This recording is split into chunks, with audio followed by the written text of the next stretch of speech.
Salam sejahtera, anda sedang menyaksikan Niaga AWANI bersama saya Nina Rozamn dan kita akan mulakan dengan perkembangan ini terlebih dahulu. Semua tumpuan akan terarah kepada Sidang Khas Parlimen bermula jam 11 pagi ini yang akan membincangkan mengenai tarif timbal balik mengejut oleh Amerika Syarikat ke atas ekspor Malaysia yang mencetuskan kebimbangan kepada kerajaan dan industri.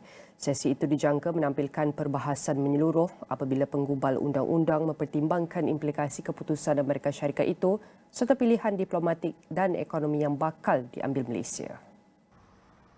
Tarif itu diumumkan Presiden Donald Trump pada 2 April lepas. Ia termasuk tarif asas sebanyak 10% yang dikenakan ke atas semua negara dan levy tambahan termasuk sebanyak 24% ke atas ekspor barangan Malaysia. Antara lain, langkah itu menjadi sebahagian daripada usaha Washington untuk menyelaras semula hubungan perdagangan dan menangani defisit perdagangan.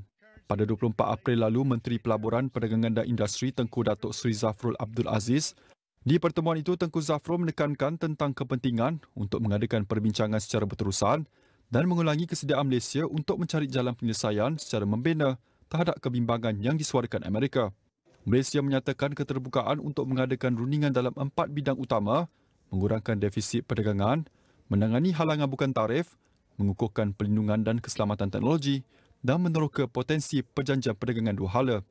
Pada 9 April 2025, pentadbiran Trump mengumumkan penangguhan 90 hari bagi tarif timbal balik individu bagi kebanyakan negara namun mengekalkan tarif asas sebanyak 10%. Sidang khas 5 Mei ini diadakan atas permintaan Perdana Menteri Datuk Seri Anwar Ibrahim. Antara lain, ia akan menjadi platform utama untuk para menteri memberi taklimat kepada Parlimen tentang langkah-langkah yang diambil kerajaan dan hasil daripada perbincangan dua hala baru-baru ini. Sidang itu juga akan membahaskan mengenai impak ekonomi yang lebih meluas akibat daripada tarif Amerika Syarikat dan menggariskan langkah-langkah yang diselaraskan merentas kementerian dan sektor. Menurut kenyataan daripada Parlimen, sidang itu diadakan di bawah Peraturan Mesyuarat 11/3, Peraturan-Peraturan Majlis Mesyuarat Dewan Rakyat yang membolehkan perkara-perkara mendesak yang berkepentingan awam dibahaskan.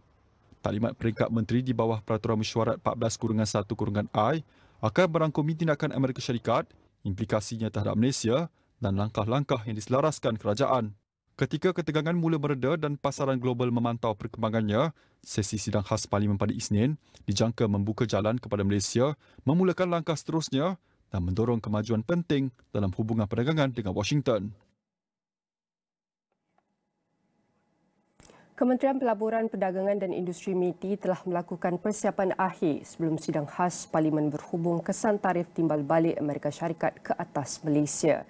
Menterinya Tengku Datuk Seri Zafrul Abdul Aziz berkata, MITI telah menerima input daripada kementerian dan pihak-pihak terkait. Ini termasuk pandangan bernas ahli-ahli Parlimen daripada Kelab Penyokong Kerajaan Madani BBC dalam satu majlis taklimat pada Ahad. Dalam perkongsian di media sosial, beliau Tengku Zafrul berkata, sidang Parlimen khas hari ini akan menjadi platform kepada semua ahli Parlimen untuk membedah siasat impak tarif tersebut. Pada masa sama, ia juga akan menjadi ruang perkongsian pandangan berhubung tindak balas Malaysia terhadap isu itu.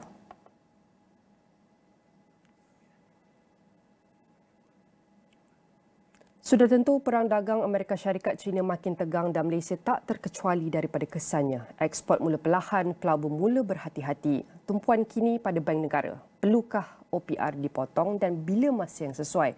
Dan dalam usaha menyokong pertumbuhan, keputusan ini bukan mudah. Keseimbangan antara rangsangan ekonomi dan kawalan inflasi jadi kunci. Jadi episod kali ini kita akan bincangkan OPR dan perang dagang bila waktu tepat untuk bertindak. Kita mempersilakan Dr. Muhammad Afzal Nizam Abdul Rashid merupakan Ketua Ekonomi Bank Muamalat Malaysia Berhad. Saya nak ucapkan terima kasih Doktor. Memandangkan setiap kali ekspor mula berosot, bank negara cenderung memotong OPR. Adakah wajar untuk mempertimbangkan langkah lebih awal kali ini, terutamanya dengan ketegangan perdagangan global yang semakin meningkat? Terima kasih Nina atas soalan. Ini satu soalan saya kira sesuatu yang valid kerana kebimbangannya adakah tindakan, kalau katakanlah bank negara membuat keputusan untuk mengurangkan OPR tersebut, adakah ia terlalu awal, adakah ia terlalu lewat dan sebagainya. Di sini kita perlu memahami dinamika keputusan OPR tersebut, yang mana dari segi transmisi perubahan dasar tersebut, dia sebenarnya mengambil masa. Kalau mengikut kajian sekitar lebih kurang 6 bulan lah. Maksudnya kalau katakanlah bank negara mengurangkan kadar faedah, kesannya hanya akan dirasai 6 bulan kemudian. Kerana keputusan untuk mengubah sebarang bentuk dari segi penggunaan, pelaburan dan sebagainya, dia tidak bersifat serta-merta. Dia akan mengambil banyak faktor sebelum membuat sebarang keputusan setelah perubahan dasar OPR tersebut dilaksanakan. Jadi berdasarkan kajian seperti ini, sudah pasti persoalan timing ataupun masa yang sesuai untuk dilaksanakan dan disesuaikan dengan keadaan yang kita hadapi sekarang, yang mana ketidakpastian terhadap kejutan tarif ini masih lagi berlangsung, masih lagi tidak diketahui bilakah ia akan menemui titik noktahnya.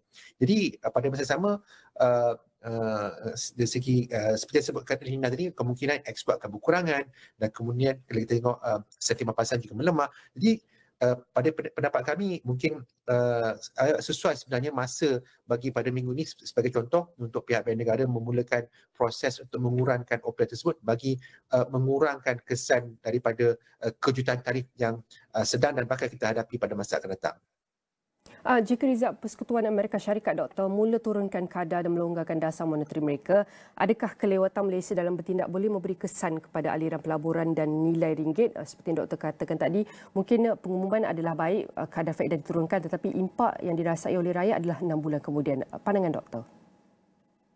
Di sini peranan kita tu bagaimana pihak bank negara menilai situasi yang dihadapi dan bukan saja menilai makroekonomi, tetapi dari segi kalau kita lihat Menteri MITI telah pun berjumpa dengan Kerajaan Amerika Syarikat untuk berbincang, sudah pasti maklumat tersebut telah pun disampaikan. Jadi ini maklumat ini merupakan asas untuk pembentukan keputusan dalam menentukan OPR tersebut. Dan nampak gaya kalau kita boleh lihat situasi tarif ni masih lagi kekal lagi, belum ada perubahan lagi, dan kita masih lagi dalam tempoh 90 hari tempoh bertenang lah. Tapi pada masa sama pergerakan ekonomi itu telah pun berlaku, maksudnya sentimen pasar telah pun berlaku yang mana masih lagi dalam keadaan yang lemah. Jadi di sini saya rasa sesuai lah kalau kita lihat, kalau kita boleh anggarkan keputusan untuk mengurangkan kadar. Jadi sebenarnya banyak maklumat yang akan dinilai oleh pihak bank negara sebelum sebarang keputusan ini dibuat, dan bukan saja melihat ekonomi, perkembangan makroekonomi, tapi begitu juga tentang perkembangan yang paling tepat sekali, perkembangan rundingan tarif yang sedang berlangsung dan mungkin akan berlangsung dalam masa akan datang. Dan Doktor melihat kepada sejarah pemotongan OPR yang dibuat lebih awal pernah membantu elakkan kelembapan ekonomi yang lebih teruk. Jadi mengapa masih ramai ragu-ragu untuk mencadangkan tindakan awal kali ini? Adakah ia disebabkan ketidakpastian itu masih berterusan dan ini adalah faktor luaran susah dikawal, ataupun ada faktor utama yang lain perlu kita teliti? Baik, kalau kita lihat di kalangan para penganalisis ekonomi, kalau saya melihat bancian dibuat oleh pihak Bloomberg, bercampur-campur situasinya. Ada yang mengatakan bakal penurunan kadar OPR, termasuk kami juga, dan ada yang mengatakan bakal mengekalkan. Dan situasi ini memang sesuatu yang normal ya sebenarnya, kerana keputusan bank negara ni memang keputusan mutlak oleh jawatan kuasa dasar moneteri, dan memang pihak bank negara akan ada sesi dengan penganalisis ekonomi dan sebagainya, tapi keputusan itu masih lagi mutlak dan kita sebagai penganalisis ekonomi akan cuba membuat orang kata tu tekaan secara intelektual lah tentang apakah yang bakal dilaksanakan berdasarkan data, berdasarkan interaksi, berdasarkan pemerhatian dan sebagainya. Jadi itu saya rasa banyak merubah ataupun mempengaruhi faktor bagaimana jangkaan kadar OPR itu bakal dilaksanakan berbekalkan data yang sedia ada dan faktor sejarah yang telah kita lalui beberapa tahun yang lalu sebagai contoh. Mengambil keadaan semasa dan dalam usaha Malaysia untuk berangsur ekonomi, bagaimana bank negara boleh seimbangkan antara keperluan untuk turunkan kadar faedah bersama melaksanakan tanggungjawab untuk pastikan kestabilan harga barang keperluan harian ini pada masa sama. Kerana kita tahu untuk seimbangkan kedua-dua ini tidak mudah kerana kita harus seimbangkan antara kesan yang berlaku dalam negara dan di luar negara. Baik, di sini saya rasa keutamaan seperti yang Nina sebutkan tadi antara pertumbuhan dan juga inflasi. Buat masa ini dilihat keutamaan terhadap untuk memelihara pertumbuhan ekonomi itu merupakan keutamaan yang penting, dan kerana kita tahu pertumbuhan itu penting dari segi bagaimana ia menjana ekonomi dari sudut penciptaan pekerjaan, dan dari segi pekerjaan juga akan mewujudkan pendapatan dan pendapatannya akan disalurkan dalam bentuk perbelanjaan. Jadi itu salurannya dan itu keutamaannya yang saya lihat pada masa ini. Jadi kalau kita lihat dari segi sudut inflasi pula, buat masa ini masih dalam keadaan terkawal dan terbaru juga keadaan inflasi berada pada 1.4%, meskipun telah pun berlaku beberapa siri perubahan dasar berkenaan subsidi dan sebagainya seperti kita saksikan pada tahun lalu, impak kepada inflasi itu dilihat masih lagi terkawal dan ini sudah pasti membuka ruanglah kepada pihak bank negara untuk memikirkan strategi untuk membantu menyokong pertumbuhan ekonomi melalui mungkin apa yang kami anggarkan adalah berlakunya pengurangan OPR bagi menyokong pertumbuhan ekonomi. Jadi mungkin itu antara angle ataupun dimensi-dimensi yang akan diperhatikan oleh pihak bank negara nanti. Dan sekiranya pertumbuhan ekonomi mula menghampiri 3% atau lebih rendah, adakah pemotongan kadar sebanyak 25 mata asas ini sudah memadai atau perlu dipertimbangkan dasar yang lebih menyeluruh dan bersasar ataupun lebih fleksibel? Okey, di sini kita perlu melihatlah kalau kita lihatlah faktor sejarah, sebenarnya semasa Trump 1.0 iaitu pada tahun 2016 hingga tahun 2020, pemotongan kadar faedah ataupun OPR hanya berlaku sekali iaitu 25 mata asas. Tapi kalau kejutan ekonomi yang begitu serius seperti zaman COVID yang kita lalui tempoh hari masa yang lalu, pemotongan itu begitu drastik daripada 3% hingga mencecah 1.79%. Dan kalau kita lihat semasa kita menghadapi situasi global financial crisis pada tahun 2008 dan 2009, pemotongan OPR tersebut daripada 3.25% hingga kepada 2%. Jadi sebenarnya reaksi bank negara ataupun bank pusat bergantung kepada tahap kejutan yang dialami. Kalau katakanlah kejutan itu tidak begitu serius, maka pemotongan itu agak minimum. Buat masa ini situasi tarif ini lebih kepada impaknya kepada para pengeksport dan bagaimana ekspor kepada US itu akan berkurangan dan itu merupakan channel ataupun saluran yang utama bagaimana ia akan merubah prospek pertumbuhan ekonomi negara.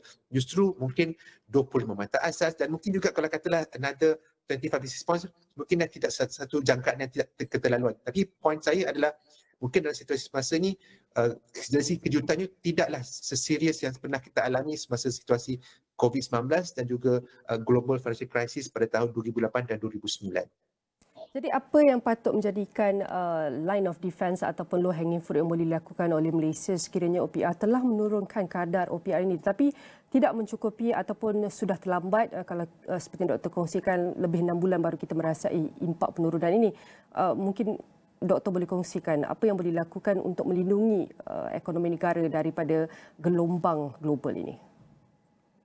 Sebenarnya yang saya sebut lambat tu ada segi transmisi, tapi dari segi keputusan tu kalau kita lihat bagaimana nanti pihak peserta pasaran kewangan akan berinteraksi biasanya akan bereaksi secara positif dan itu penting sebenarnya untuk mengurus sentimen, mengurus keyakinan dan sebagainya. Cuma isu sekarang mungkin kalau katalah dah turun mungkin perlu diterangkan kepada rakyat kenapa dasar itu dibuat sedemikian rupa dan kalau keadaan semasa apa yang boleh dilakukan untuk memperbaiki kedudukan ekonomi. Kalau bercakap tentang penurunan kadar OPR ni sudah pasti dari segi pelanggan bank akan berasa sedikit gembira lah kerana pembiayaan semasa itu kalau terutamanya pembiayaan menggunakan kadar berubah akan mengalami penurunan dari segi pembayaran bulanan dan ini akan mewujudkan suatu orang kata tu saving atau penjimatan lah yang akan boleh diterjemahkan dalam bentuk perbelanjaan dan sebagainya. Dan kalau bagi mereka yang sedang berfikir-fikir untuk membeli rumah, nak beli kenderaan sebenarnya dan sebagainya, sudah pasti dalam keadaan OPR yang telah diturunkan itu sudah pasti akan mewujudkan satu minat pembelian untuk membeli barang yang bersifat tertentu, big ticket item dan sebagainya dan keputusan pembelian ini sudah pasti akan memberi kesan impak positif pada pertumbuhan ekonomi kerana kita tahu komponen dalam permintaan domestik ada dua yang utama, terutamanya dari segi perbelanjaan penggunaan dan juga pelaburan di kalangan firma. Jadi itu dia punya natijahnya. Tapi nak kata transmisi itu transmisi. Keputusan tu yang penting sebenarnya yang akan dihadam oleh peserta pasaran keuangan dan akan mewujudkan satu sentimen yang positif terhadap prospek pertumbuhan ekonomi pada masa akan datang. Sudah tentu Doktor, kita harap yang terbaik mengenai kadar OPR ini bukan sahaja dapat membantu rakyat tetapi dapat memastikan fizikal negara berada dalam keadaan terkawal walaupun kita lihat di peringkat global sekarang banyak ketidaktentuan, ketidakpastian yang mula melemahkan ekspor, sentimen ataupun keyakinan pelabur semakin menurun. Namun apa yang boleh dilakukan bergerak ke hadapan adalah meliti keadaan surrounding, environment persekitaran ekonomi dalam pelbagai aspek agar setiap keputusan yang dibuat oleh kerajaan maupun BNM ini betul-betul dapat melindungi rakyat. Sekali lagi saya nak ucapkan terima kasih kepada Dr. Muhammad Azani Abdul Rashid merupakan Ketua Ekonomi Bank Muamalat Malaysia Berhad, dan setiap perbincangan ini akan kami rangkumkan dalam astroawani.com dan di semua platform digital Astro Awani. Jangan ke mana-mana, banyak lagi yang akan kami bawakan selepas ini.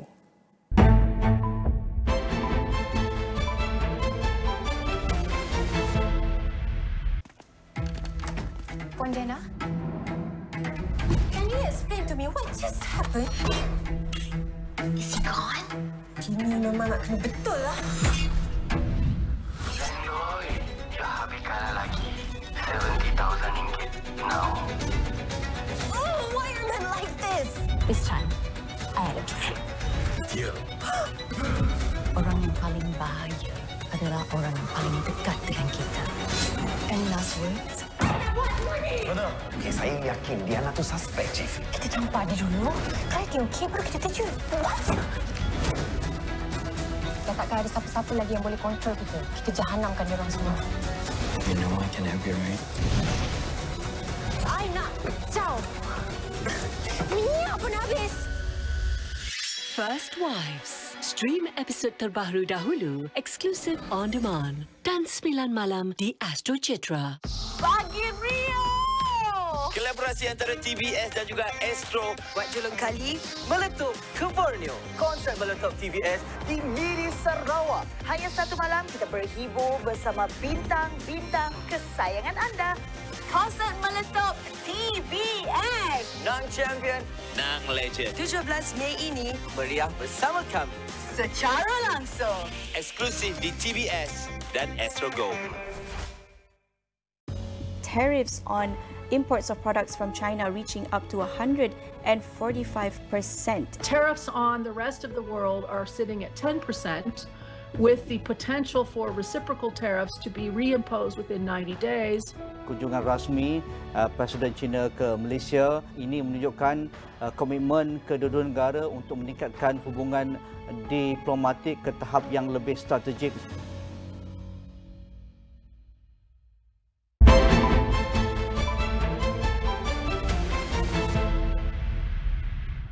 Baik, kita teruskan dengan perkembangan ringgit yang dijangka diniagakan dalam mod berhati-hati minggu ini apabila para pelabur memberi tumpuan kepada keputusan dasar moneteri dalam negara dan dari Amerika Syarikat.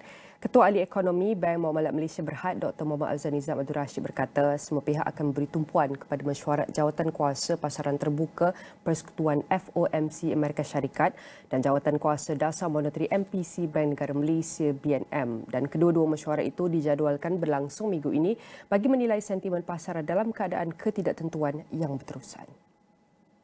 Pihaknya merasakan Rizab Persekutuan Amerika Syarikat mungkin cenderung untuk mengurangkan kadar dasarnya memandangkan ketidaktentuan akibat kejutan tarif telah memberikan tekanan besar kepada sentimen perniagaan dan pengguna. Sehubungan itu, beliau berkata ringgit dijangka kekal berhati-hati kerana peniaga dan pelabur akan menilai kemungkinan tindak balas dasar daripada pihak berkuasa moneteri pada minggu ini.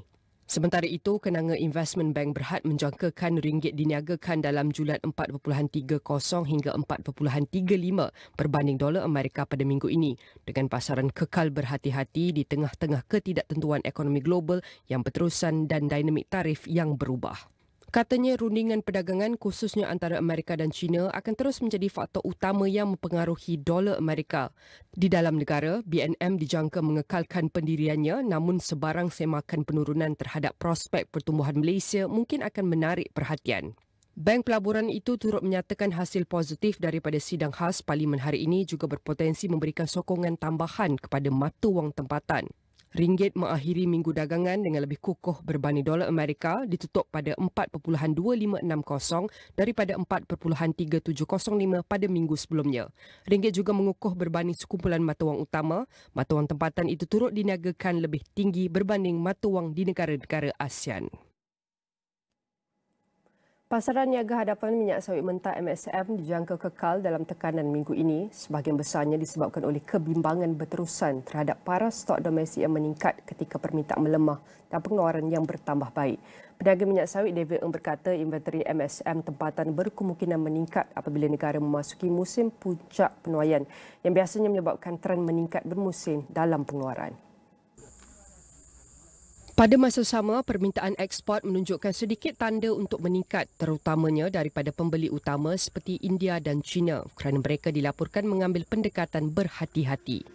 Ini berikutan bekalan minyak sayuran global yang tinggi dan persaingan harga daripada minyak lain seperti minyak kacang soya dan bunga matahari. Katanya kombinasi faktor ini berkemungkinan memberi tekanan seterusnya kepada harga MSM. Bila berkata peniaga turut menggunakan pendekatan tunggu dan lihat menjelang data ekspor dan pengeluaran akan datang.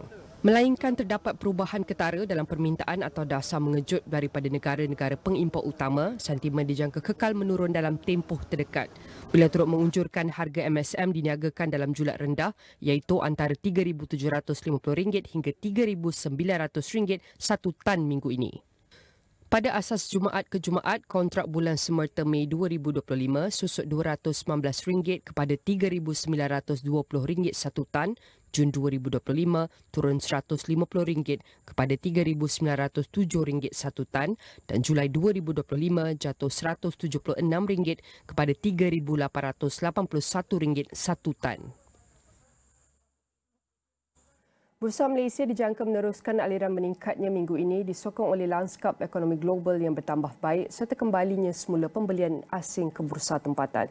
Naib Presiden Penyelidikan Ekuiti Rakuten Trade Sidang Berhad Tong Pak Ling berkata, dengan minat asing kembali semula ke dalam pasaran serta pelabur luar negara bertukar menjadi pembeli bersih di Bursa Malaysia, ia sekaligus memberi bayangan kemungkinan aliran masuk yang berterusan. Katanya ekuiti Malaysia terus menonjol atas dasar penilaian sebenar yang boleh semakin menarik perhatian pelabur global. Menurut laporan, China sebelum ini menunjukkan kesediaannya untuk terlibat semula dalam perbincangan perdagangan dengan Amerika Syarikat. Sementara itu, Ketua Penyelidikan Pelaburan UOB K. Hian Wealth Advisor Sidang Berhad Muhammad Siddiq Jantan berkata, keseluruhan prestasi FTSE Bursa Malaysia KLCI pada minggu yang baru berakhir mengatasi jangkaan awal dengan indeks itu meneruskan kenaikannya untuk ditutup kepada 1,542.49 pada Jumaat.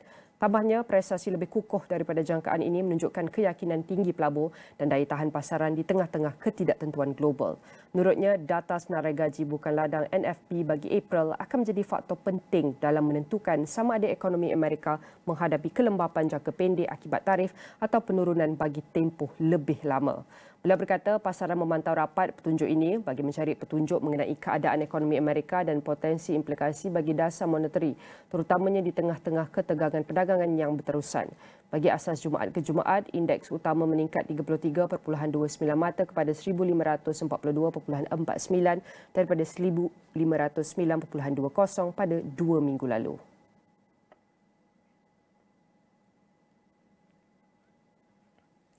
Dan indeks masih mencatatkan peningkatan bulanan didorong sentimen positif pelabur asing. Mereka menjadi pembeli bersih 6 hari berturut-turut, tanda keyakinan terhadap pasaran tempatan.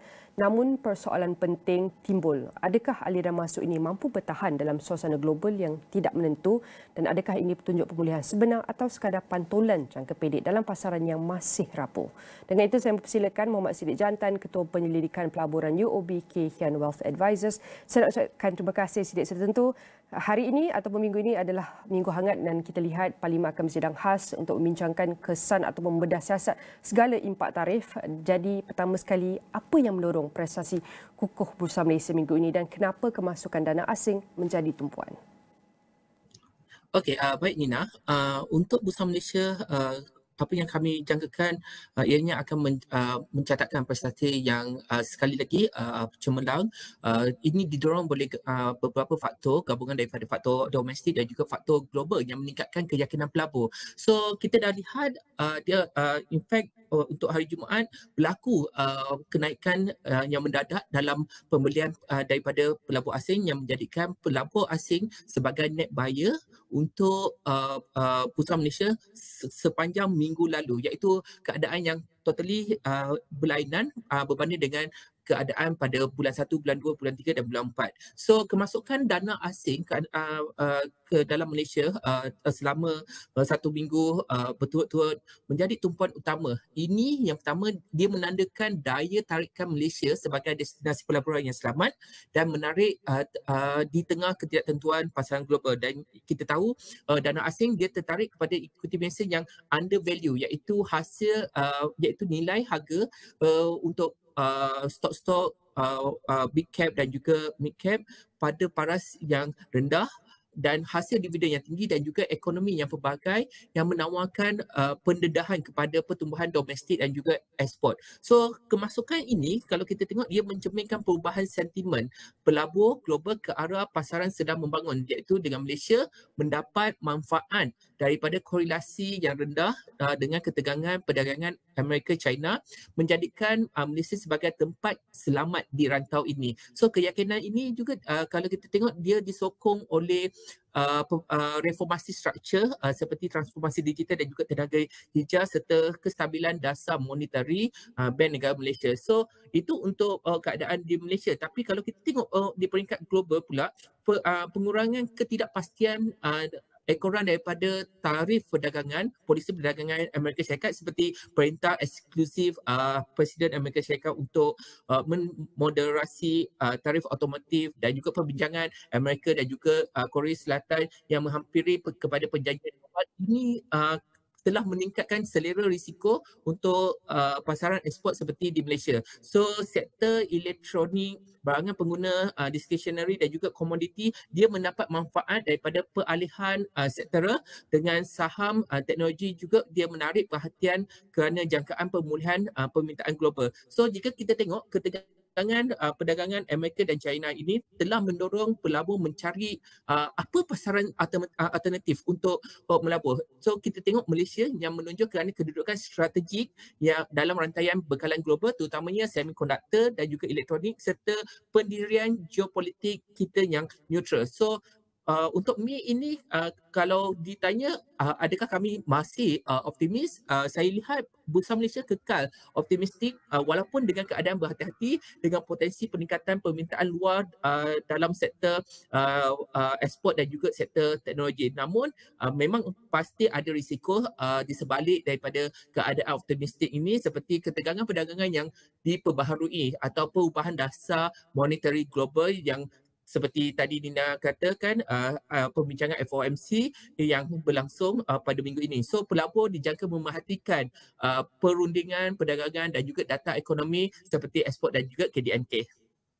Melihat kepada perkara ini, seperti yang Siddiq kongsikan, Bursa Malaysia pada ketika ini dijangka kekal optimis namun pada masa sama berhati-hati mengambil kira faktor luaran dan melihat kepada segala perubahan termasuk juga dengan sentimen ataupun keyakinan pelabur-labur ataupun pasaran itu, mereka mendorong mereka daripada situasi Amerika dan juga China ini untuk melihat kepada pasaran baru ataupun diversifikasi portfolio mereka. Jadi adakah ini menandakan perubahan trend ataupun hanya pantulan teknikal jangka pendek, Siddiq? Okey, kalau saya tengok buat masa ini kami melihat ini adalah isyarat awal yang berpotensi mencerminkan permulaan perubahan trend.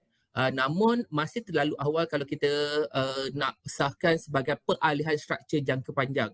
Tapi pemacu utama adalah perubahan sentimen pelabur susulan gabungan faktor teknikal dan juga asas, termasuk penilaian pasaran yang kini lebih menarik serta aktiviti portfolio rebalancing oleh pengurus dana global. So IBM KSCI kalau kita tengok secara purata dia mengekalkan paras melebihi 1,600 sepanjang suku pertama tahun 2024. Namun kini sekitar 1,542 iaitu sekitar 50 hingga 60 mata di bawah purata tersebut. So pada paras masa pasaran tempatan mula kelihatan undervalue khususnya bagi saham-saham yang berwajaran tinggi yang berpotensi meningkatkan daya tahan portfolio institusi dalam persekitaran ketidaktentuan global. So walaupun pergerakan ni mungkin kelihatan seperti pantulan teknikal, tapi kita melihat sebagai permulaan yang lebih sihat dan berasaskan asas yang kukuh. Kenapa? Sebab ia disokong oleh minat belian asing yang kembali menjadi sebagai net buyer terhadap re-rating catalyst, net buyer yang jarang berlaku dan kita lihat ianya sebagai re-rating catalyst dalam pasaran. So aliran asing tunai ini menandakan potensi pemulihan struktur dan bukan sekadar technical rebound. So kalau kita tengok fenomena ini, dia boleh ditafsirkan sebagai permulaan asas pemulihan yang lebih mampan, terutamanya jika disertai dengan sokongan data makro dan juga peningkatan prestasi korporat dalam suku-suku mendatang. Dan untuk tambahan pula, kalau kita tengok non-farm payroll pada hari Jumaat lalu, ianya tidak menunjukkan penurunan, sebaliknya meningkat. So ini menunjukkan bahawa ekonomi Amerika Syarikat tidak menerima sebarang kejutan dari tarif yang diumumkan oleh Presiden Donald Trump, dan ini sekaligus memberi tindak balas yang positif kepada keseluruhan pasaran global, sebab pasaran global hipotesis pasaran global adalah apabila US mengemukakan tarif perdagangan dan juga tarif timbal balik, keadaan di Amerika akan menjadi lemah keadaan ekonomi dan ianya memberi kesan kepada pasaran global. Tetapi apa yang berlaku pada minggu lepas, kita tengok ianya tidak memberi sebarang keadaan negatif, dan seterusnya pada minggu ini kita lihat keadaan ini telah memberi tindak balas positif kepada ekonomi di rantau Asia dan juga di negara membangun. Dan selain saham Malaysia yang dilihat undervalue seperti yang sudah dikongsikan, apakah faktor lain menarik semula minat pelabur asing ke dalam pasaran Malaysia? Okey, ada beberapa faktor. Yang pertama saya boleh sharekan di sini adalah peranan strategi dalam rantaian bekalan global. Kita lihat Malaysia memanfaatkan kedudukannya sebagai pengeluar utama dalam rantaian bekalan elektronik dan juga semikonduktor yang kini didorong oleh permintaan untuk teknologi 5G, kenderaan elektrik dan juga peranti IoT. Berbanding dengan pasaran lain, Malaysia menawarkan infrastruktur yang lebih matang, tenaga kerja mahir dan juga pendirian geopolitikal yang neutral seperti yang saya katakan tadi, menjadikan destinasi pilihan untuk pelabur yang ingin mempelbagaikan risiko daripada ketegangan Amerika dan China. Pada masa hadapan, pelaburan dalam automasi dan juga R&D tempatan dijangka meningkatkan daya saing Malaysia dan seterusnya menarik dana daripada institusi pelaburan yang mencari pendedahan kepada pertumbuhan teknologi global. So itu yang pertama. Yang kedua, kalau kita tengok kestabilan monetary sebagai daya tarik jangka masa panjang. Seperti slide yang awal tadi, seperti Dr. Nizam cakap tentang pendirian Bank Negara dan juga FOMC yang kedua-duanya akan mengeluarkan statement mereka pada minggu ini. Kita lihat Bank Negara tidak mengambil langkah panik berbanding daripada apa yang kita lihat daripada bank-bank pelaburan ataupun bank-bank asing.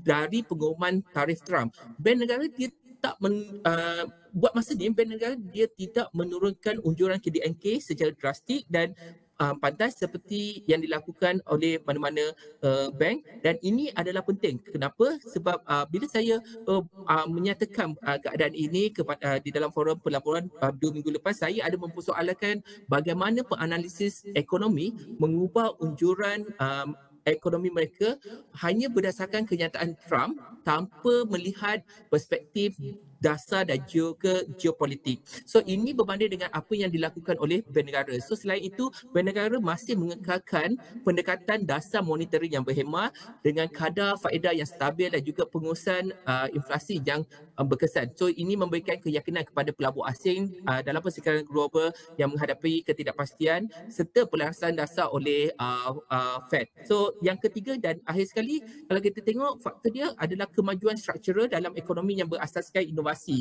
So kalau kita tengok, kita ada Pelan Induk Perindustrian 2030 dan juga ekonomi digital Malaysia. So pelabur asing dilihat tertarik kepada pelaburan dalam sektor teknologi tinggi seperti semikonduktor, pusat data dan juga AI yang disokong oleh insentif kerajaan dan perkongsian dengan syarikat global. So sebagai contoh, kita tahu ada pelaburan besar yang dilakukan oleh syarikat Amerika Syarikat dalam infrastruktur semikonduktor, menandakan potensi Malaysia sebagai hub teknologi serantau dengan aliran pelaburan kita jangka meningkat seiring pertumbuhan permintaan global.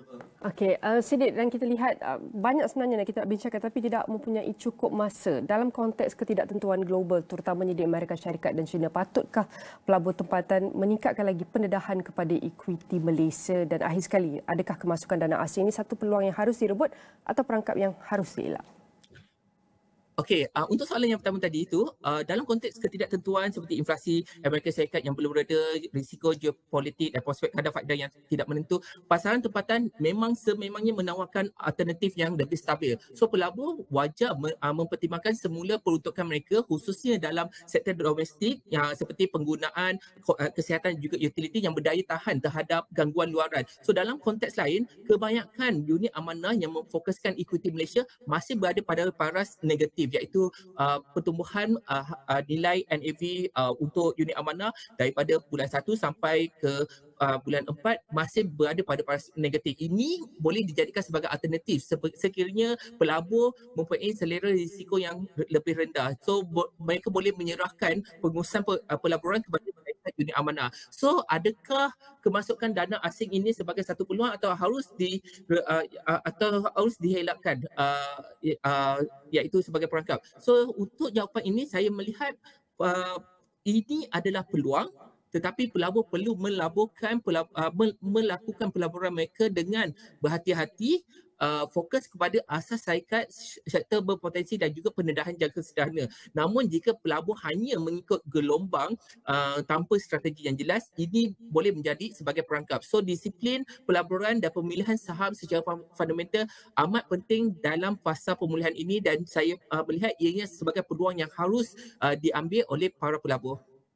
Baik, sudah tentu sedia saya nak ucapkan terima kasih kerana bantu kami faham antara pelaburan dana asing yang kembali, adakah ia menjadi peluang atau perangkap. Sudah tentu ia mengambil kira ataupun berdasarkan kepada situasi semasa, apakah antara aspek ataupun faktor menjadi penyumbang, dan terus kita melihat kepada impak-impak kesannya dari pasaran hinggalah kepada pelaburan. Sekali lagi saya nak ucapkan terima kasih kepada Muhammad Seri Jantan, merupakan Ketua Penyelidikan Pelaburan UOB Keihan Welfare Advisor. Sudah tentu selepas ini secara jam 10.30 pagi sehinggalah 12.30 hari, Niaga Awani akan bersiaran secara khas untuk bawakan anda perkembangan iaitu Persidangan Khas Parlimen untuk bincangkan apakah antara impak ataupun kesan tarif dan apakah antara jangkaan ataupun langkah-langkah yang akan dilakukan Malaysia, di mana akan kami bawakan pada 10.30 pagi. Dan tidak lupa juga saya akan bawakan beberapa data perdagangan antara Malaysia dan juga Amerika Syarikat, dan untuk kita saksikan bagaimanakah perjalanan perdagangan dan juga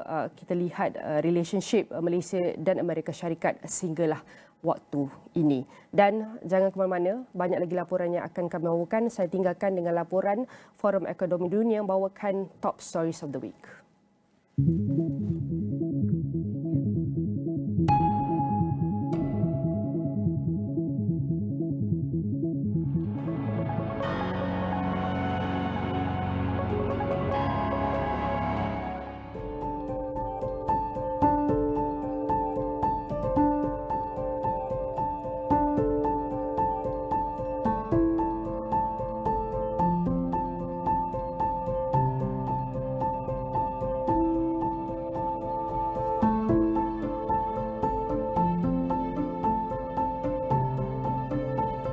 I was working in a hospital called the Pansy Hospital, which is dedicated to helping women and children heal who are survivors of sexual violence. And many of us know that the Congo is the most dangerous place in the world to be a woman and a little girl.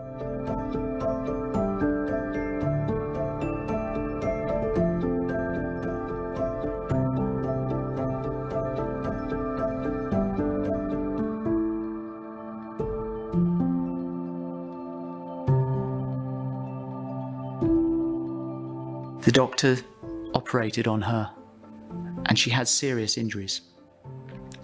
But he was successful in his treatment only to find that she was now pregnant from rape.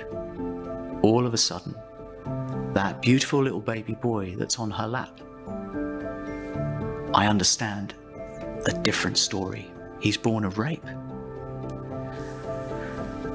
I started crying. I had a daughter. I have a daughter, she's 17 now, and she was younger then, and I felt embarrassed that I'm crying because Esther, as she's telling me this story, radiated a dignity and a strength and yet a kindness like I've never seen before. She said, I don't want anyone to feel sad when they look at a picture of me.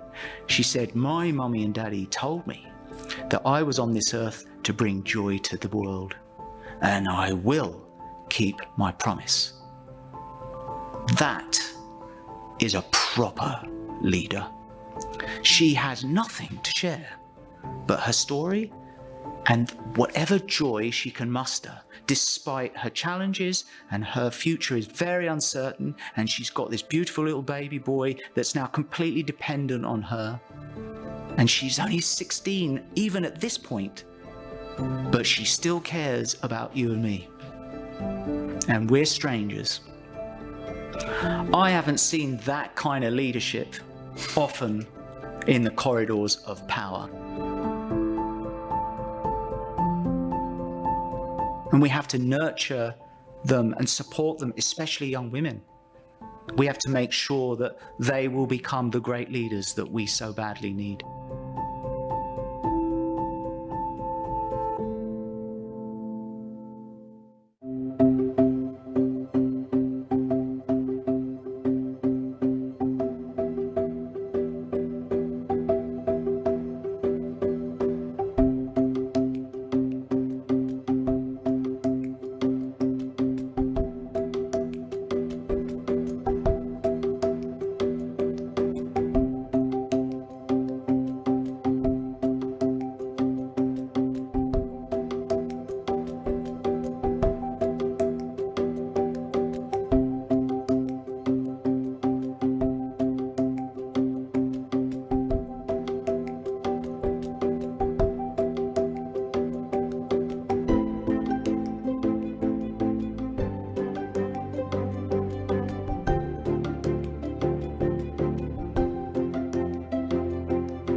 tariffs on imports of products from China reaching up to 145%. Tariffs on the rest of the world are sitting at 10%, with the potential for reciprocal tariffs to be reimposed within 90 days. Kunjungan rasmi Presiden China ke Malaysia ini menunjukkan komitmen kedua-dua negara untuk meningkatkan hubungan diplomatik ke tahap yang lebih strategik.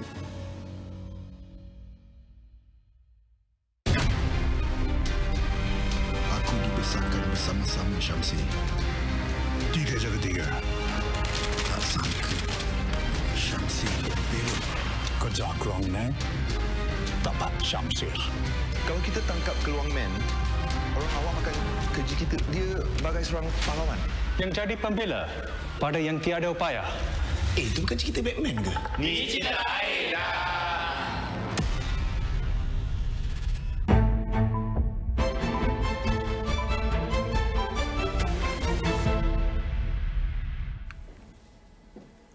Hello and welcome to Niaga Spotlight with me, Tamina Kauschi. Niaga Spotlight takes us through the week in economic analysis and future affairs. Now, this week in future affairs, it's a Labor Day spotlight on the care workforce.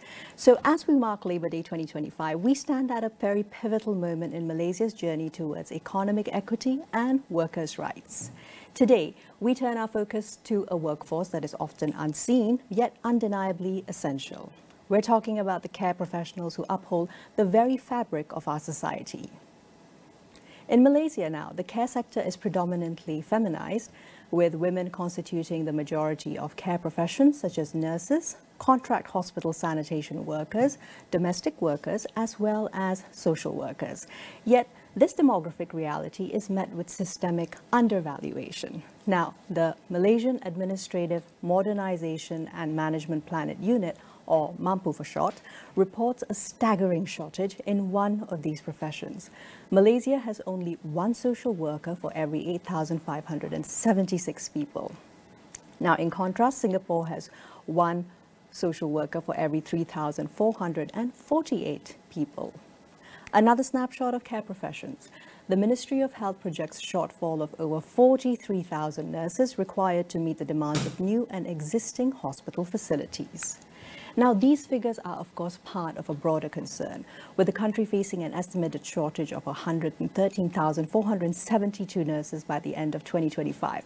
Health Minister Datuk Sri Dr. Zulkifli Ahmad has also warned that the nursing shortage could reach nearly 60% by 2030 if current trends actually continue. Niaga Spotlight today discusses critical issues impacting our care workforce, as well as actionable strategies to address the mounting care crisis as Malaysia ages amid demographic changes, all of which make these services ever more integral to both our national and social well-being.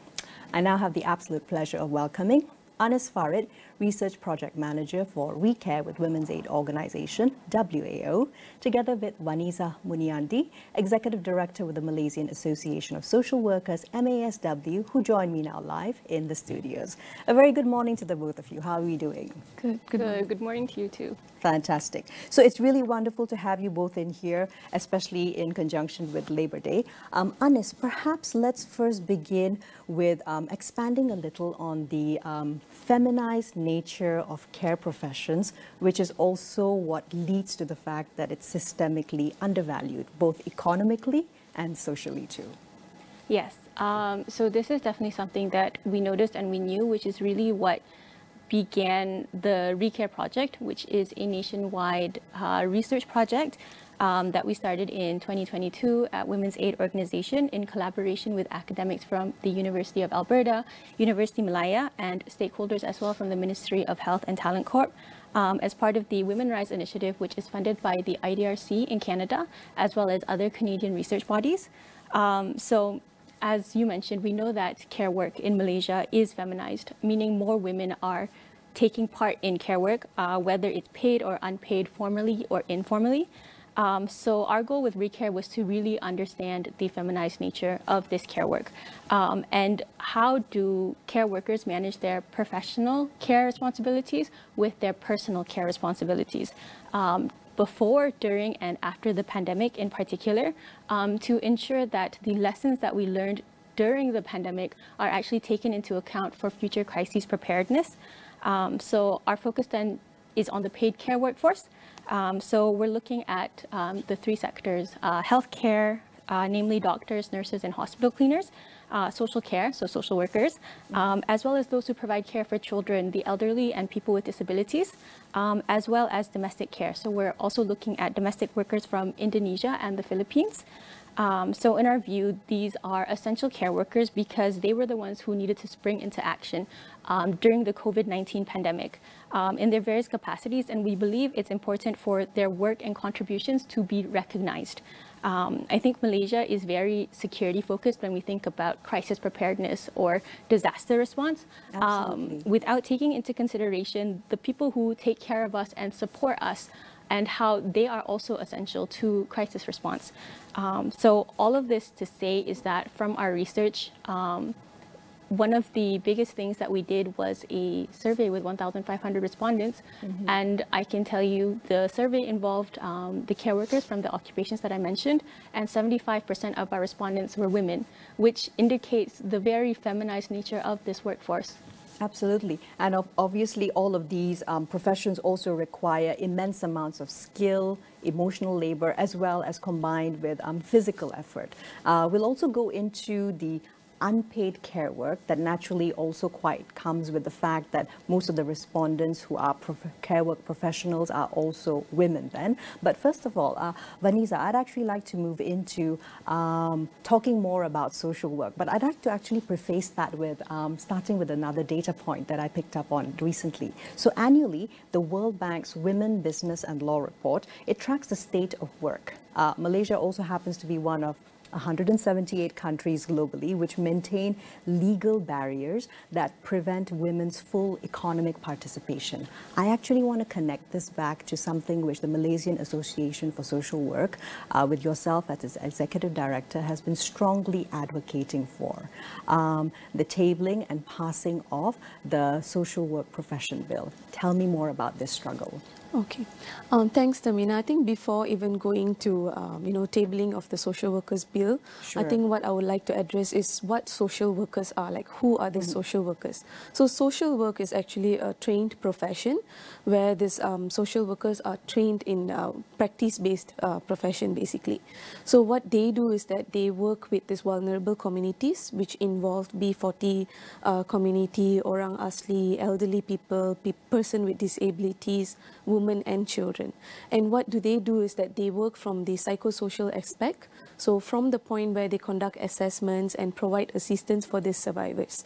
So just to give a brief example on how social workers function is that, for example, if there is a domestic violence survivor, say if she comes with her children, right? So what the social worker does is that she will conduct an assessment with this client. So this assessment is the psychosocial assessment where she will assess the client's needs and she will provide the assistance accordingly. So it will start from bringing her to the police station, lodging a police report, doing the follow-ups with the investigation officers and so on. Secondly, it will also involve hospitals where social workers will actually accompany the client or refer to the hospitals and go through the process with them to assess their injuries and so on. And if there's any future further follow-ups, then the social workers will also assist them with that. And thirdly will also be school transfers and so on. So since there are children involved, they have to work with the schools to do school transfers and all that for the children and work very closely with JKM, with our welfare officers department. Yeah. So we work, the social workers actually work with them to get the protection order, to do the placement for the children and women and so on. So moving on, and also what they do is that they do empowerment programs for the client, sometimes not just empowering them but also helping them to get a job or empowering them to get skills development program, go and join those programs, right? Moving to that next step in their lives, right? Correct, yeah. So the social workers' job don't just stop at this point where we assist them or accompanying them, but it also go to a point where we make sure that the client is independent later on. So again, coming back to the bill, why is it crucial for the bill is that... Exactly, because everything that you've just mentioned, and thank you so much for giving us the full context of what basically a day in the life of a social worker in Malaysia might look like, there is clearly what I can discern, a very standardized framework for all the applications as well as the duties which go into the work that social workers do. It is also defined as social work. Yeah. So henceforth, of course, why has a bill that's been drafted as early back as 2010 still struggling and not yet in Parliament? I think it's because of the recognition, the lack of understanding in the community as well about what is social work, who are these social workers, and also the awareness, the lack of awareness among people on social work. And also if the bill actually gets passed and all, then later on there's actually a lot of investment that needs to be done in this field, especially to give training and certification programs that staff has to join and improve themselves on. Yeah, absolutely, because I think it also helps you to have clear ethical guidelines and maybe even competency benchmarks, so that you can actually further standardize everyone. Because of course, social work is not only required within the Klang Valley area, right? For example. Thanks very much for that, Vanessa. So, Anis, perhaps moving back into looking at polycrises. We, of course, experienced a very recent one, which was the COVID-19 pandemic. Now, looking and fast-forwarding to the Madani government's approach to navigating polycrisis, but at the same time, let's now frame it within the context of empowering women's role in the care economy. The care economy has been spoken about in much greater detail, especially since the end of December 22 onwards. But where are we today now in 2025, mid-2025, with relation to care work professions that are already existing? I think I want to take a step back and sort of highlight one of the biggest findings from the ReCare study. Of course, these findings are still preliminary as we are still finalizing our analyses. But I think this touches on an important point in your question about the COVID-19 pandemic and the impact that it has had on our care workers. I don't think we've really taken stock of that because care workers had to have extended hours, for example, during the COVID-19 pandemic. They were working day in, day out, non-stop responding to the crisis. And this has obviously had an impact on their well-being. So what we found is that amongst the care workers that we surveyed, 3/4 of them actually experienced a drop in their well-being during the pandemic compared to their well-being levels before the pandemic. When we're talking about well-being, it encompasses physical, mental health, as well as job satisfaction, work-life balance, and the support that they had for their paid and unpaid care work. Now, of these 3/4 that did experience a drop in their well-being, 2/3 actually have not recovered to their pre-pandemic levels of well-being. And what we're seeing within the data is that amongst the men and women is the women actually who have been slower to recover compared to the men. And what this means and what we're seeing is that 1 in 3 care workers have in our survey responded that they are planning to leave their current position within the next 5 years. So this is a very big concern, I think, given that we already have a care deficit in Malaysia. We don't have enough care workers That's right. in the country. But what this is telling us is that beyond a care deficit, we may be heading towards a care crisis. Clearly, and I don't think you're overstating or exaggerating, because compounding factors are actually pointing us towards that direction. I would argue that one of the most formalized of these sectors, which is the nursing profession, we heard what the stats are, and the fact that we are already losing a number of nurses, not due to the fact that colleges and institutions are not producing enough qualified nurses, but also them then opting to perhaps not work in Malaysia and go perhaps to Singapore or to other countries where perhaps it's better regulated, also involving economic support and fair compensation, right? So I think these are really crucial issues as well, Anis.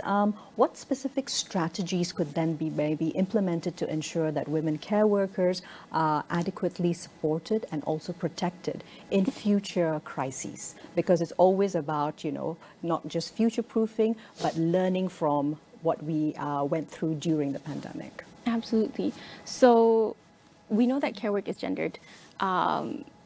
in that traditional gender roles and norms have always positioned women to undertake this care work.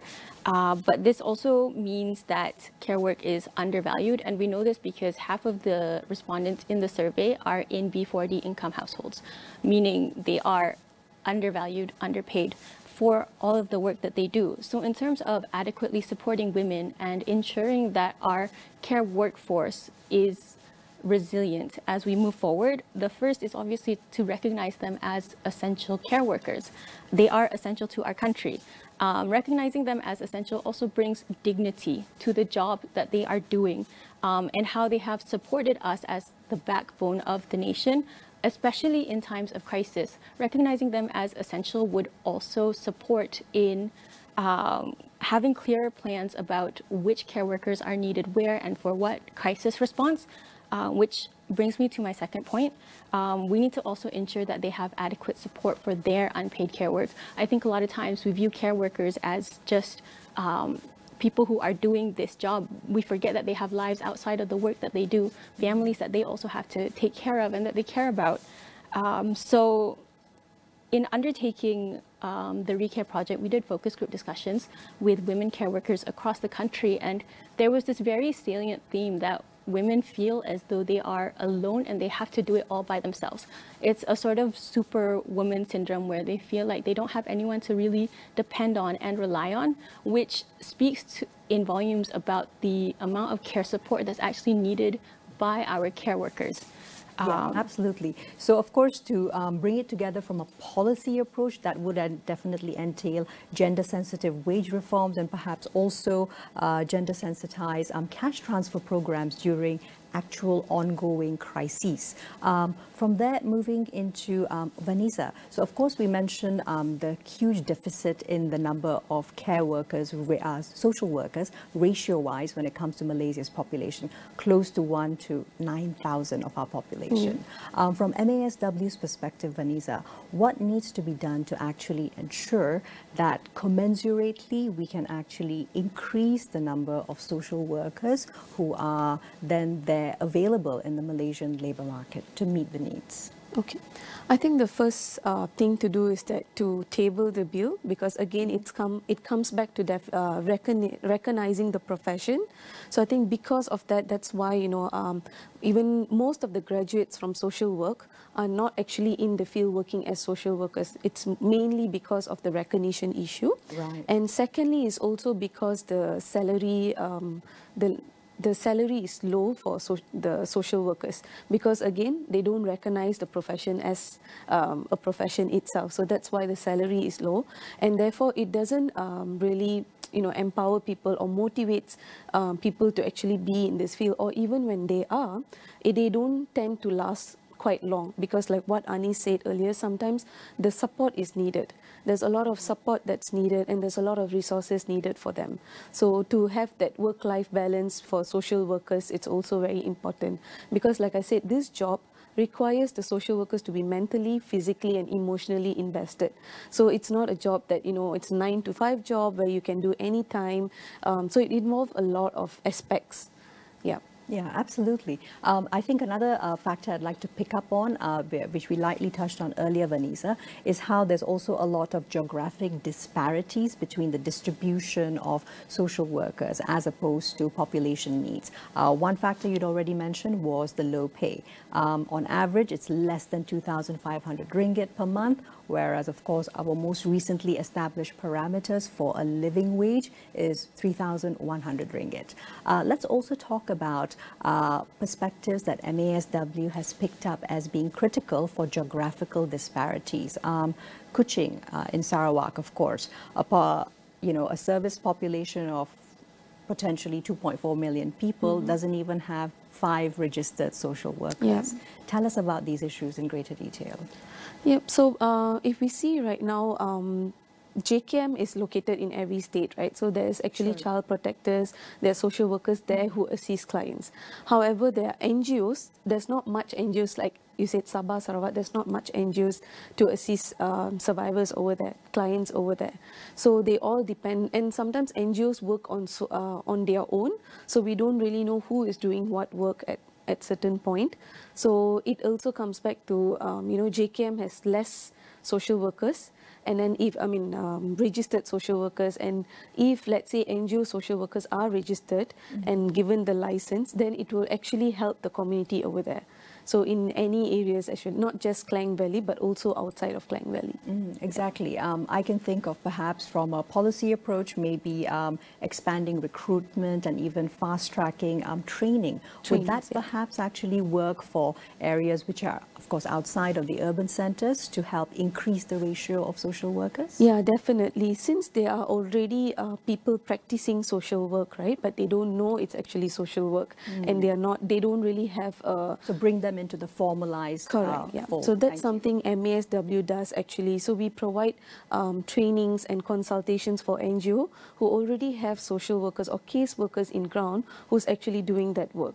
So we actually provide them counseling, trainings and workshops as well. Fantastic. Vanisa, Anis, thank you so much for the conversation and so far. Don't go anywhere. We come back after a short brief break with Niaga Spotlight's Labor Day Focus.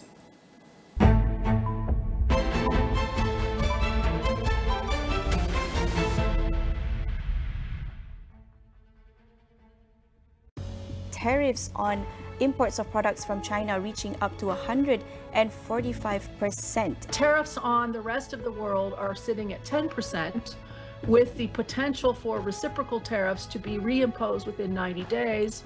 Kunjungan rasmi Presiden China ke Malaysia ini menunjukkan komitmen kedua-dua negara untuk meningkatkan hubungan diplomatik ke tahap yang lebih strategik. Kalau perempuan tunggu lama-lama, dah ada orang lain macam mana? DAP! Aku bukan tak nak kahwin, tapi kalau aku dah start kahwin, tak jadi. Artis jemputan dah padu. Saya belanja semua. Bersama pula cameo jemputan yang tak dijangka. Kau kena pada cakap bahasa Inggeris tau. Astro tak faham. Ada pengalaman? Petik-petik buah semua ada. Rajin petik member. Sepatu Reunion Live 2025 di Astro Prima dan Astro Go.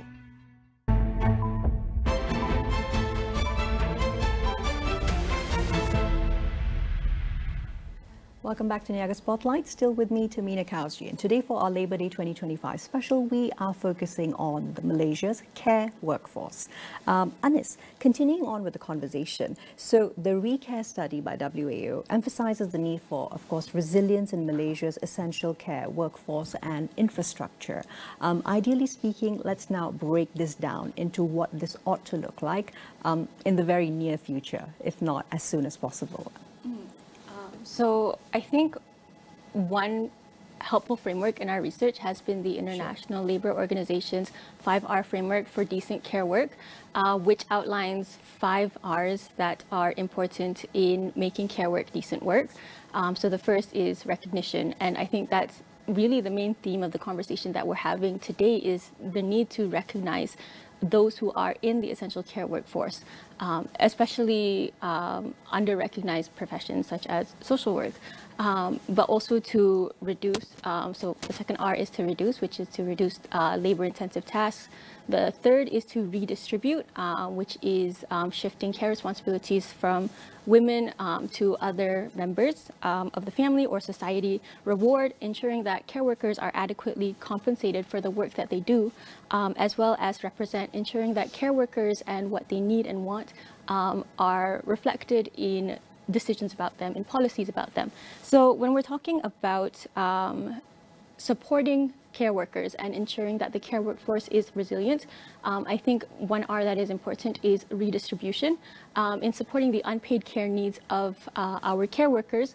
And it's not just about redistributing from members of the family, it's really also about shifting from the private sphere rather to the public sphere. So we need more government involvement in creating like infrastructure that helps also care workers access these supports. As I mentioned, 50% of our respondents are in the B40 communities, which means they fall out of certain benefits and reliefs that are given to those who pay taxes, right? So if they are not even benefiting from the work that they provide, who is taking care of our care workers?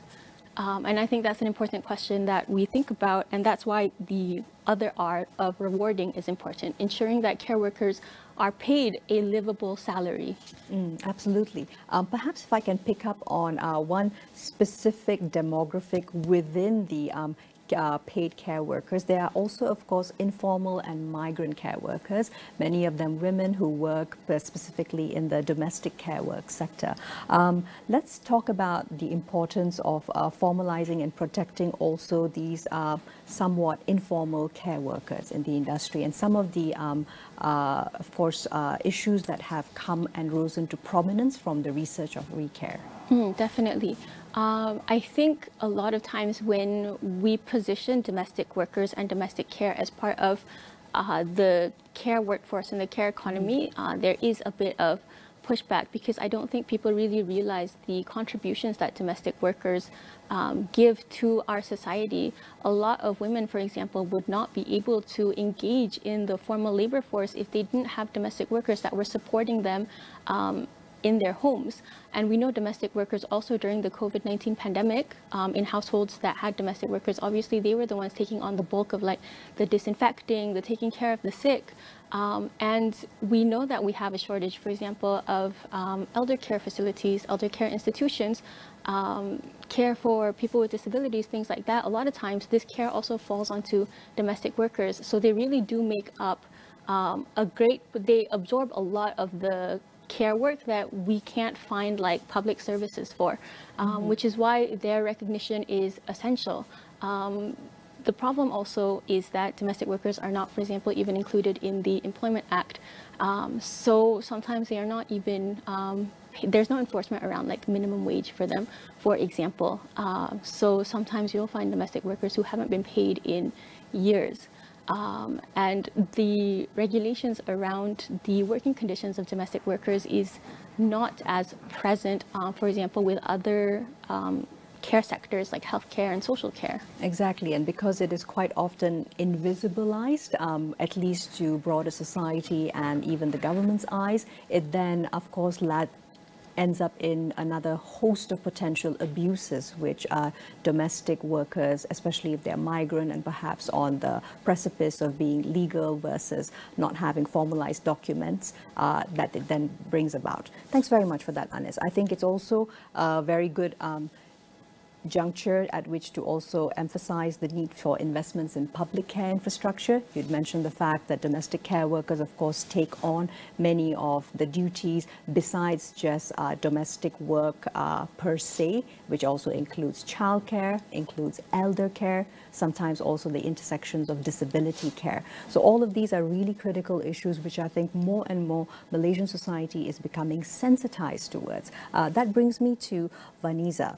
So speaking once again and now digging deeper into compensation, fair wages for social workers. Now, civil servants on one hand are set to, of course, receive a substantial salary increase. The compensation for social workers, as we just mentioned, does remain disproportionately low. So let's talk about how governance systems can now reframe it with connection to the fact that social work is a non-negotiable sector as a profession and as a need for Malaysian society.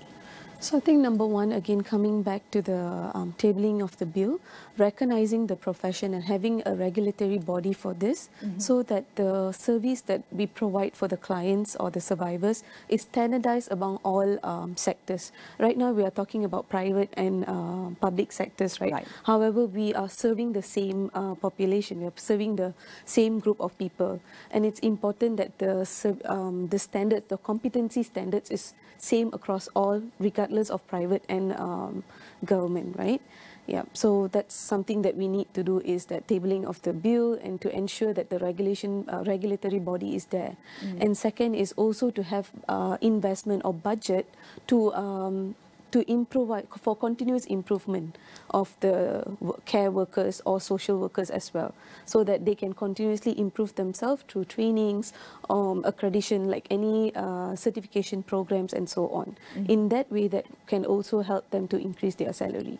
Absolutely. And also perhaps the recognition of social work as an essential public service on par with the more medicalized healthcare sector. Would that also help, you feel?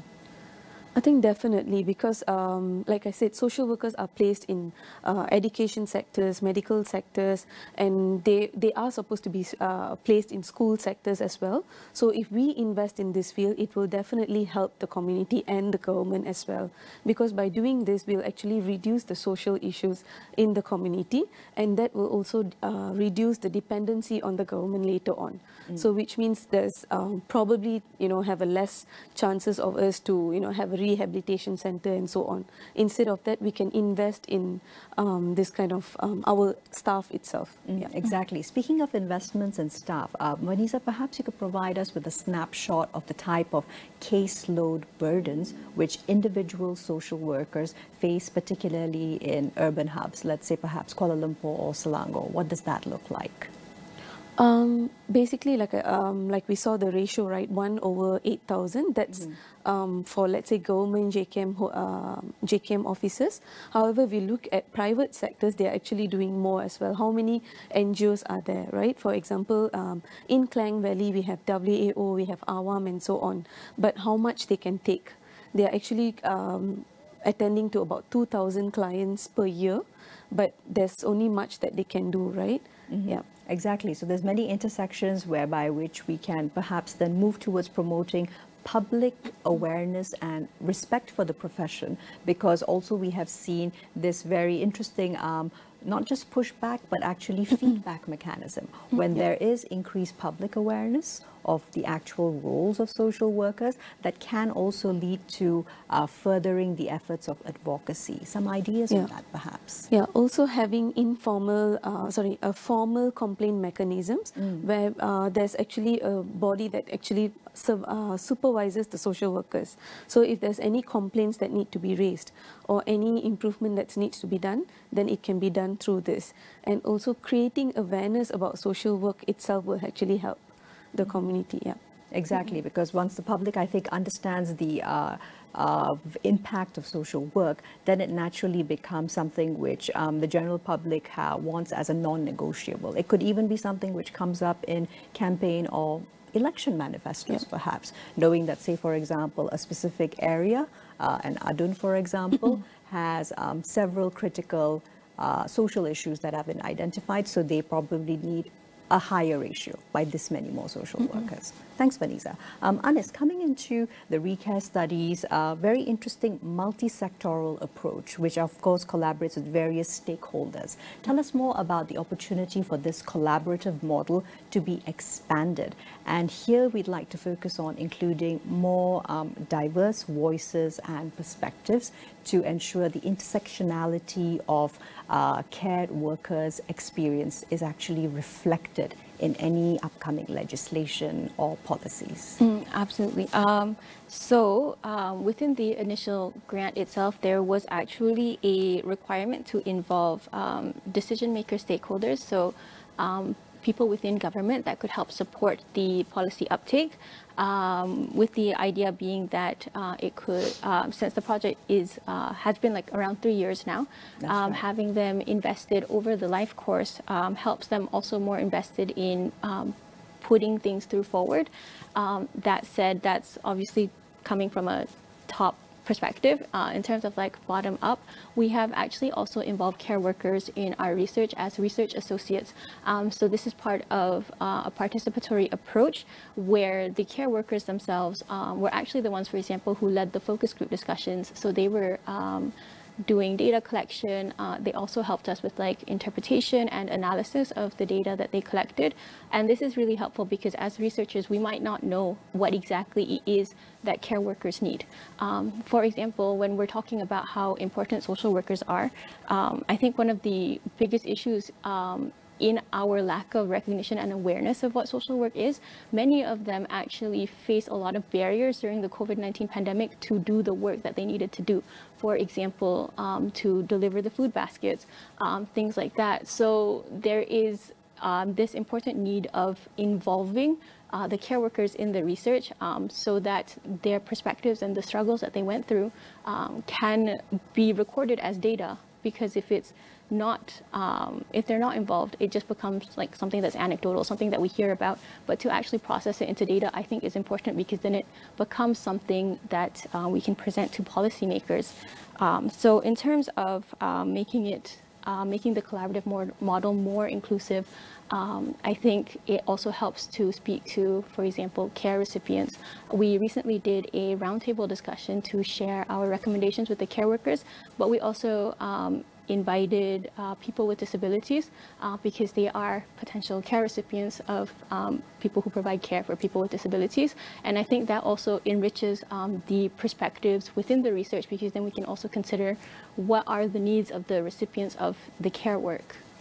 Exactly. Now, what this is actually speaking to me is that there's also a need to strengthen multi-sector partnerships. Now, there are, of course, several ministries that have supported the ReCare research and study. Tell us more about perhaps some ideas around how this could form a national advisory panel or a consultative working group that can then actually harmonize both strategy, resources, and also policy implementation in the near future. I think that would be obviously like our goal and something that we would want, but the nature sometimes of government is also to be very siloed. So bringing everyone to a table would be important through something like a national care council or something like that, which could have representatives not just from like ministries and agencies, but also from the care workers themselves, representatives from associations that can bring up the concerns of care workers. For example, like MASW should be involved in something like this National Care Council, because they know what social workers in Malaysia need. Whether or not this is something that's feasible obviously depends on political will, but I think given the great interest that there has been in the care economy, anything might be possible. We can remain optimistic. Yeah, I think we have the opportunity to remain optimistic, especially because care policy proposals and evaluations, they have the opportunity now to be gender and intersectionality impact assessed. From there, Vanessa, perhaps one last area of discussion before we wrap things up. Now, Malaysia's changing, shifting demographics and aging population is, of course, a reality. We're no longer anticipating it, it's already happened. And our aging population is projected to reach roughly 17% of the total population by 2040. What are some ways in which MASW imagines that social work will not only be transformed, but also what needs to be prepared for to ensure that social workers are able to adequately address and work towards equitable, not just opportunity for themselves, but services for the people who are going to be increasingly older, but also living at intersections of poverty as well as disability. I think to address this, Tamina, I think what MASW would do is we will continue to train the frontliners. For example, like frontliners are not just government staff, but also NGO staffs as well. So we will work closely with them and to continue to provide workshops and trainings for them to ensure that how do you deal with elderly individuals, what kind of support that you can provide for them. Caretakers as well, not just social work, but I also mean like caretakers as well. So we will continuously provide consultation, trainings and workshops for NGOs to better deal with elderly population. Exactly. And I can think of just a couple of points, such as geriatric care, dementia specialized support, and also, I think, age-friendly case management. How are your social workers, from the reports that you've received back, already dealing with this, even though it may not form a significant volume just yet? So far, I think because, like I said, it's not that much yet, the number of cases reported. Yeah. So whenever there is, if there's any complex cases, they will definitely reach out to MASW or any of our members, and then we will provide those advice to them. Yeah. And any thoughts on how perhaps integrating social workers into existing or near future community-based aging healthcare initiatives? I think moving forward, we will work more closely with the community itself, because it will no longer will be just the social worker assisting the elderly individuals, because like what Ani said earlier, there's also family members involved when it comes to elderly people. So it's no longer just doctors or social workers, but also a community approach to be more inclusive of them in our daily life. Absolutely. And any last thoughts on the fact that the Ministry of Women, Family, Community Development, on the other hand, has been vocal about the support for the tabling of the social work profession bill? Yeah, we hope that this tabling of the social workers bill will happen soon, and that it will also cover private and public sectors as well, to have a standardized practice and also competency standards across all sectors. Exactly. So not just standardization, but regulation, which also then perhaps leads to the opportunity for gender sensitive, gender sensitized wages, which close also the gender pay gap. Thank you very much, Vanessa, as well as Anis. It's been a really interesting discussion, and we hope and wish all success with, firstly, the professionalization of the social work profession bill, as well as the outcomes of the ReCare study. Thank you.